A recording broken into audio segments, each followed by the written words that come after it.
Assalamu alaikum students. Welcome to new video. Today we are going to start the topic advantages and disadvantages of friction. जी students, तो कोई भी चीज़ है उससे कुछ फ़ायदे भी होते हैं, नुकसान भी होते हैं। तो आज हम बात करेंगे कि जो फ्रिक्शन है उसका हमारी रियल लाइफ में उसके क्या नुकसानात हैं, क्या उसके फ़ायदे हैं, इसके बारे में आज हम बात करेंगे। जी स्टूडेंट्स, तो पहला नुकसान इसका ये है कि फ्रिक्शन अनडिज़ायरेबल होती है। जब आप ये सपोज़ करें जो गाड़ी है वो बड़ी स्पीड से मूव कर रही है, तो आपको ये पता है कि जो फ्रिक्शन है ये मूविंग ऑब्जेक्ट्स को रोकती है, उनकी मोशन को अपोज करती है।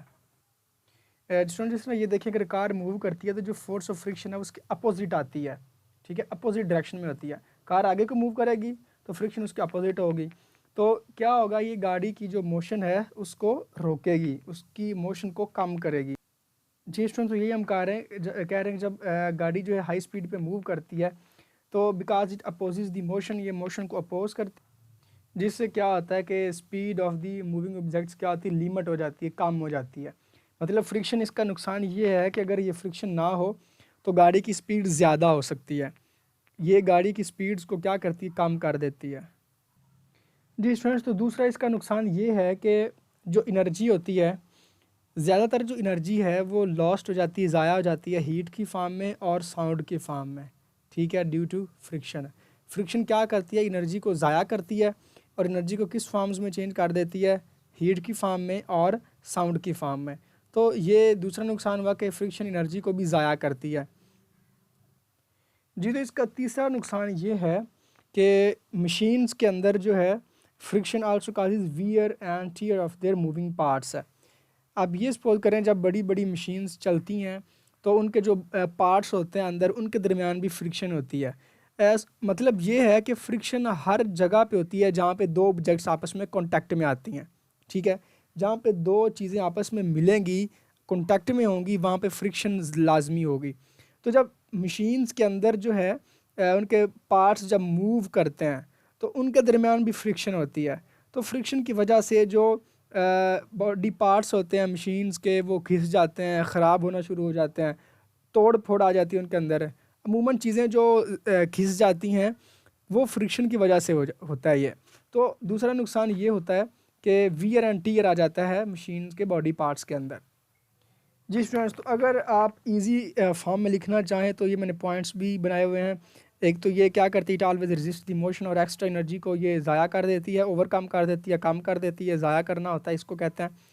दूसरा नुकसान वियर एंड टियर करती है। तीसरा नुकसान ये होता है decreases the life expectancy of moving parts of the vehicles.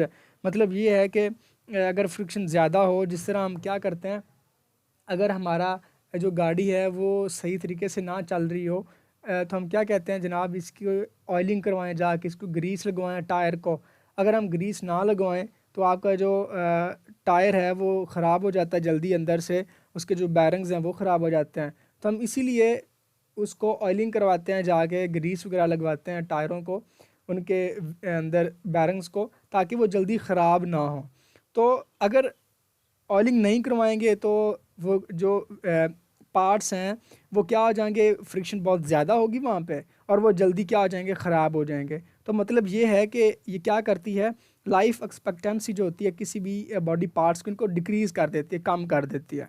ठीक है, फ्रिक्शन चीज़ों को जल्दी ख़राब कर देती है। तो ये इसके कहने का मतलब है। जी स्टूडेंट्स, तो अब हम बात करते हैं फ्रिक्शन के एडवांटेजेस की, कि फ्रिक्शन के फ़ायदे हमें क्या लाइफ में होता है।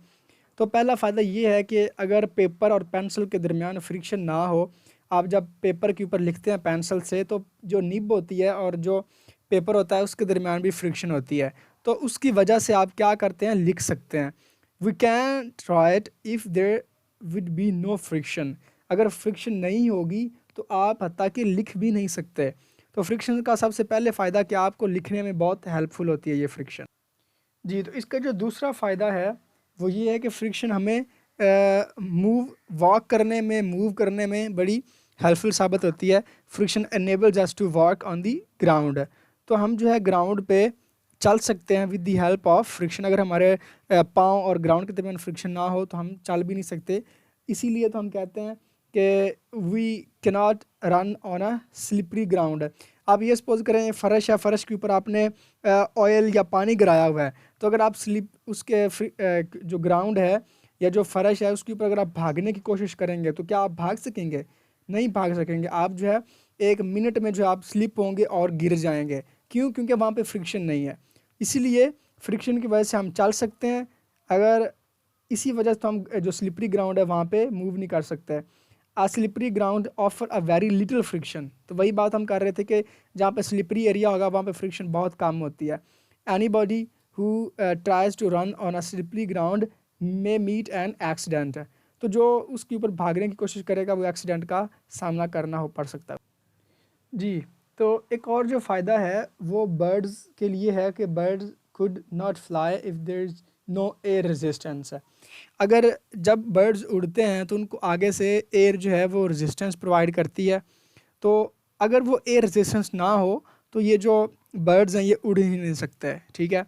तो एयर जो है वो ही बेसिकली परिंदों को उड़ने में हेल्पफुल होती है, क्योंकि pushed air enables the birds to fly.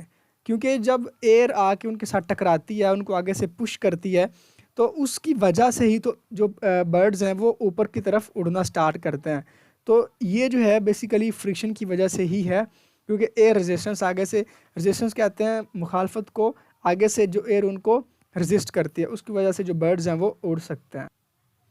Ji students, I hope ये आप लोगों को समझ आ गई होगी कि जो फ्रिक्शन जो है उसके एडवांटेजेस और डिसएडवांटेजेस क्या हैं, हमें रियल लाइफ में इसका कितना फ़ायदा और नुकसान है।